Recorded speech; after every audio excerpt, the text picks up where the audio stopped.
വിനു ഇന്നലെ വിഴിഞ്ഞം തുറമുഖത്തിൻ്റെ ഉദ്ഘാടനമായിരുന്നു. പ്രധാനമന്ത്രി എത്തി ഉദ്ഘാടനം ചെയ്തു. അതിൽ VN വാസവൻ ഒരു കാര്യം പറഞ്ഞിരുന്നുവല്ലോ, അതായത് അദാനി നമ്മുടെ പാർട്ണറാണ് എന്നാണ് VN വാസവൻ പറഞ്ഞത്. അപ്പോൾ അതിനെ അനുമോദിച്ച് തന്നെ മോദി സംസാരിച്ചിട്ടുമുണ്ട്. അതായത് ഒരു കമ്മ്യൂണിസ്റ്റ് മന്ത്രിയാണ് ഇങ്ങനെ പറയുന്നത്, ഇത് വലിയ മാറ്റമാണെന്നാണ് പ്രധാനമന്ത്രി സൂചിപ്പിക്കുന്നത്. പലപ്പോഴും ഇത്തരത്തിൽ കമ്മ്യൂണിസ്റ്റ് മന്ത്രിമാരും കമ്മ്യൂണിസ്റ്റ് നേതാക്കളും ഒക്കെ ഇത്തരത്തിൽ വലിയ കോർപ്പറേറ്റ് മുതലാളിമാരെയൊക്കെ ഭയങ്കരമായി വിമർശിക്കുന്ന ഒരു സാഹചര്യം നിലനിൽക്കുന്നുണ്ട്. പക്ഷേ ഇപ്പോൾ ഇന്നലെ പഞ്ചപുച്ഛമടക്കി മുഖ്യമന്ത്രിയും വാസവനും എല്ലാം വന്നിരിക്കുന്ന കാഴ്ച നമ്മൾ കണ്ടു. പ്രധാനമന്ത്രിക്ക് അടുത്ത് ചൂളിയിരിക്കുന്ന മുഖ്യമന്ത്രിയെ നമുക്ക് കാണാൻ കഴിഞ്ഞു.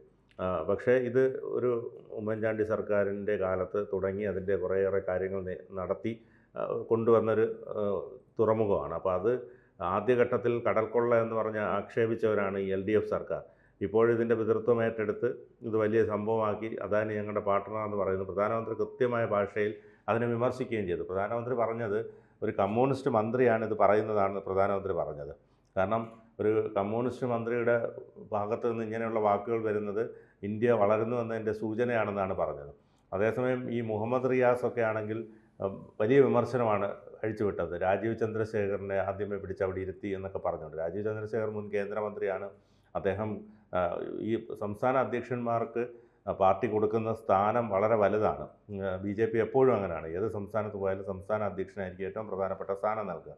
അതിനെക്കുറിച്ച് വിവരമില്ലാതെയാണ് ഇങ്ങനെയൊക്കെയുള്ള ട്രോളുകളും അതും ഇതൊക്കെ ഇറക്കിയത്. പക്ഷേ അങ്ങനെ ചിന്തിക്കുന്ന മുഹമ്മദ് റിയാസ് സ്വന്തം ഭാര്യയും മകനെയും ഒക്കെ കൊണ്ടുവന്ന് വിഴിഞ്ഞത്തിൻ്റെ മീറ്റിങ്ങിനിരുത്തിയത് ഉളുപ്പില്ലാതെ പറയാൻ അവർക്ക് കഴിയില്ല. കാരണം ഇത് ചെയ്ത ഒരു വ്യക്തിയാണ് ഇത്തരത്തിൽ പറയുന്നത്. അപ്പോൾ VSനെ പോലെയോ അല്ലെങ്കിൽ വെളിയം ഭാർഗവനെ പോലെയുള്ള ഒരാളാണ് ഇത് പറഞ്ഞതെങ്കിൽ കുഴപ്പമില്ല. ഇത് സ്വന്തം മകനെയും ഭാര്യയെയും അമ്മായിയമ്മയും ഒക്കെ കൊണ്ടുവന്ന് അവിടെ വിഴിഞ്ഞത്തിൻ്റെ പ്രധാനപ്പെട്ട മീറ്റിങ്ങിന് കൊണ്ടിരുത്തി അവിടെ ഇരുത്തി സംസാരിപ്പിച്ച് അവിടുത്തെ മീറ്റിംഗ് വളരെ അതീവ രഹസ്യമായി സൂക്ഷിക്കേണ്ട മീറ്റിങ്ങുകളിൽ ഇത്തരത്തിൽ കുടുംബത്തെ കൊണ്ടിരുത്തിയ മുഹമ്മദ് റിയാസാണ് ഇത്തരത്തിൽ രാജീവ് ചന്ദ്രശേഖരനെ വിമർശിക്കുന്നത്. എന്നിട്ട് പറയുന്നത് ഇവിടെ ധനമന്ത്രിയൊക്കെ ഇവിടെ സദസ്സിലിരിക്കുകയാണെന്നും പറഞ്ഞ് വിമർശിക്കുന്ന സാഹചര്യങ്ങളുണ്ടായി. അപ്പോൾ അതുകൊണ്ട് ഇക്കാര്യത്തിൽ ഇവർക്ക് ഈ അവരുടെ കാര്യം വരുമ്പോൾ ഒരു നിലപാടും മറ്റുള്ളവരുടെ കാര്യം വരുമ്പോൾ വേറൊരു നിലപാടും എന്നുള്ള ജനങ്ങൾ, കേരളീയ പൊതുസമൂഹം ഇത് കണ്ടുകൊണ്ടിരിക്കുകയാണ്. അതുകൊണ്ട് അവരെ സംബന്ധിച്ചിടത്തോളം അവർക്കൊന്നും പ്രത്യേകിച്ച് പറഞ്ഞു കൊടുക്കേണ്ട കാര്യമില്ല. അപ്പോൾ വാസവനെ സംബന്ധിച്ച് പറയുകയാണെങ്കിലും വാസവനും ഇത്തരത്തിൽ പണ്ട് ഒരുപാട് തൊഴിലാളി പ്രസ്ഥാനങ്ങളിലൂടെ കടന്നു വന്ന സാഹചര്യങ്ങൾ വളരെ മോശമായിട്ടുള്ള രീതിയിൽ വളർന്നു വന്നിട്ടുള്ള ഒരു മന്ത്രിയാണ് VN വാസവൻ. അദ്ദേഹം പോലും ഇതിനെ പാർട്ട്ണറാണെന്ന് വിശേഷിപ്പിക്കുമ്പോൾ പ്രധാനമന്ത്രിക്ക് മറ്റൊന്നും പറയാനില്ല. ഒരു കമ്മ്യൂണിസ്റ്റ് മന്ത്രി പറയുന്നു പാർട്ട്ണറാണ്, ഇതാണ് ഇന്ത്യ വളരുന്നു എന്നതിൻ്റെ സൂചന എന്ന് അദ്ദേഹം പറഞ്ഞത് അല്പം പരിഹാസ രൂപേണ കൂടിയാണ്. അതുകൊണ്ട് തന്നെ അതിനെ വേറെ തരത്തിലേക്ക് മാറ്റുകയാണ് സോഷ്യൽ മീഡിയ അടക്കം ഈ അന്തം കമ്മികൾ എന്ന് പറയേണ്ടി വരും. അതായത് കമ്മ്യൂണിസ്റ്റുകൾക്ക് വലിയ മാറ്റം ഉണ്ടാകുന്നുണ്ട്, ലോകമെമ്പാടും മാറുന്നുണ്ട്. അതായത് കമ്മ്യൂണിസ്റ്റ് രീതികൾ എന്ന് പറഞ്ഞു കഴിഞ്ഞാൽ മുമ്പ് ഈ പറയുന്ന മൂലധന വിരുദ്ധമായിട്ടൊക്കെയാണ് ചിന്തിച്ചുകൊണ്ടിരുന്നത്. അതായത് ഇങ്ങനെയല്ല വേണ്ടത്, എല്ലാം പൊതു സംവിധാനത്തിലായിരിക്കണം എന്നുള്ളതാണ്. പക്ഷേ ഇന്ന് അതല്ല, കമ്മ്യൂണിസ്റ്റുകളെല്ലാം മാറി സ്വകാര്യ പങ്കാളിത്തത്തിൽ അവർ വിശ്വസിച്ചു തുടങ്ങിയിട്ടുണ്ട്. അങ്ങനെ അതിൻ്റെ ഏറ്റവും വലിയ ഉദാഹരണമാണ് ചൈന ഇന്ന് ലോകത്തിലെ ഏറ്റവും വലിയ സാമ്പത്തിക ശക്തിയായി വളർന്നുകൊണ്ടിരിക്കുകയാണ്. അതിനോടൊപ്പം തന്നെ എന്താണ് സംഭവിക്കുന്നതെന്ന് വെച്ച് കഴിഞ്ഞാൽ അവർ മുതലാളിത്തത്തെ ഇരു കൈയും നീട്ടി സ്വീകരിക്കുകയാണ്. അങ്ങനെ സ്വീകരിച്ചുകൊണ്ട് ഗവൺമെൻറ് കൺട്രോളിലാക്കി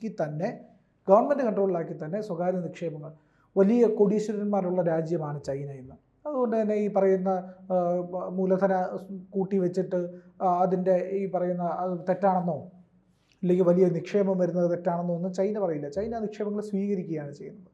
അപ്പോൾ കേരളത്തിലെ കമ്മ്യൂണിസ്റ്റുകളും ആ രീതിയിൽ മാറുന്നുണ്ട്. അതായത് പിണറായിയുടെ നയം നമുക്ക് തന്നെ അറിയാം കൃത്യമായിട്ട്. ഈ പണ്ട് സ്വകാര്യ കോളേജുകൾ, സ്വാശ്രയ കോളേജുകൾക്കെടുത്തതിരെ നിലപാടുകളല്ല ഇപ്പോൾ CPM-ന് ഇടതുപക്ഷത്തിനുള്ളത്, മാറിക്കൊണ്ടിരിക്കുകയാണ്. പാർട്ടി നിലപാട് വേറെയാണെന്ന് പറയുന്നുണ്ടെങ്കിൽ പാർട്ടി നയിക്കുന്ന സർക്കാരിൻ്റെ നിലപാട് ഇതിനോടെല്ലാം യോജിച്ച് പോകുന്നത് തന്നെയാണ്.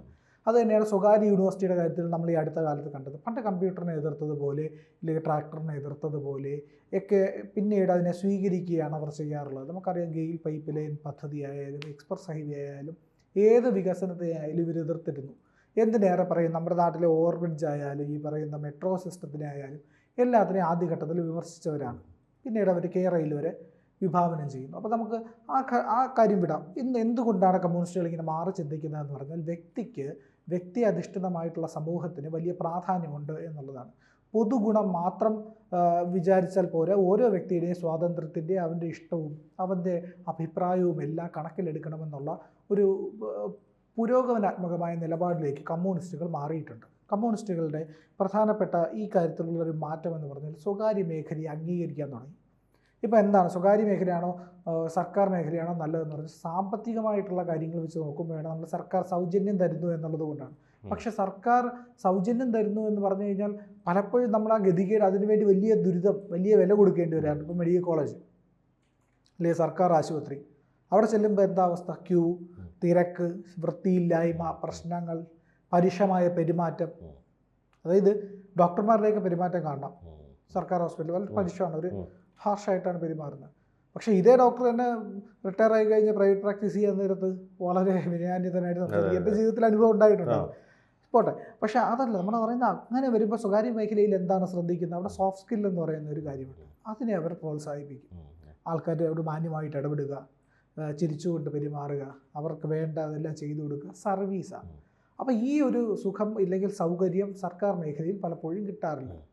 അതുകൊണ്ടാണ് ആൾക്കാർക്ക് സർക്കാർ മേഖലയോട് ഒരു വിമുഖതയുള്ള എങ്കിലും ഗതികേട് കൊണ്ടാണ് സർക്കാർ മേഖലയിൽ പോകുന്നത്. പൈസ ഉള്ള ഒരാളും സർക്കാർ ആശുപത്രിയിൽ പോകില്ല, പൈസ ഉണ്ടെങ്കിൽ ഉറപ്പായിട്ട്. അപ്പോൾ സ്വകാര്യ മേഖലയിലെ ഗുണം എന്താണെന്ന് കൃത്യമായിട്ട് അറിയാം. അതുകൊണ്ടാണ് മുഖ്യമന്ത്രി ചികിത്സയ്ക്കായിട്ട് അമേരിക്കയിൽ പോകുന്നത് കൃത്യമായിട്ട്. അപ്പോൾ പിന്നെ അതുപോലെ തന്നെ സർവീസിൻ്റെ കാര്യത്തിലായാലും ശരി തന്നെ നമുക്കറിയാമല്ലോ, സർവീസ് സ്വകാര്യ പങ്കാളിത്തം വരുമ്പോഴത്തേക്കും കുറച്ചുകൂടെ മെച്ചപ്പെടാറുണ്ട്.